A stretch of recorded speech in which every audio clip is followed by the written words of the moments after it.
It appears the heated race between Republicans Jim Norman and Kevin Ambler for state Senate is not over after all. Today, Ambler filed a lawsuit asking that Norman's primary night win be voided. Chief investigative reporter Alan Cohn joins us live with this development. Hi, Alan. Hi, Linda. There is no doubt Ambler is filing this suit for his own obvious political reasons, but if he is successful, the public could get the answers to questions first raised by an ABC Action News investigation. The lawsuit filed in Tallahassee asked the results of last week's state Senate Republican primary, which Jim Norman won handily, be voided. It requests a judge prohibit Norman's name from appearing on the November general election ballot and name Kevin Ambler the winner of the contentious Republican primary. You know what people are going to say, that you're a sore loser, he won fair and square, and you're only doing this because you lost.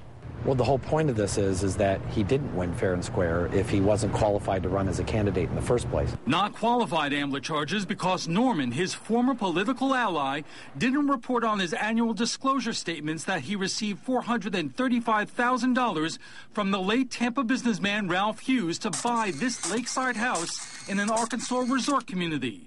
It was an ABC Action News investigation last month which first raised questions about the vacation home.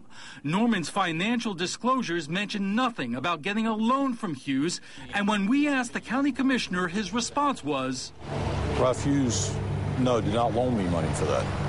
Instead, Norman claims the house was bought by his wife Merlene with a group of investors, even though there is no evidence Mrs. Norman is associated with any business or investors in Florida or anywhere else.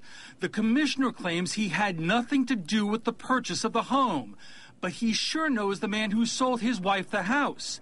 We recently went to Arkansas and saw Michael Rollison, a Miller beer distributor, who says of Jim Norman, "He's a friend of mine, and I'm not going to say a damn thing to you about it." Ambler is asking the court to look at Norman's tax returns, bank records, and records involving the purchase of the lake house. Well, the courts provide various mechanisms through discovery to be able to obtain any necessary documentation and testimony that's needed to establish what the source of funds were. In a statement, Jim Norman calls the lawsuit hogwash and goes on to say Kevin fought a vicious campaign, but the citizens voted overwhelmingly in my favor. Mr. Ambler should lay down his sword and honor the community's choice moving forward. Norman, however, may have even bigger problems. ABC Action News has learned that at the request of the U.S. Attorney's Office in Tampa, the FBI is now investigating the circumstances surrounding the purchase of the Arkansas vacation home Norman says he knows little about. Back to you.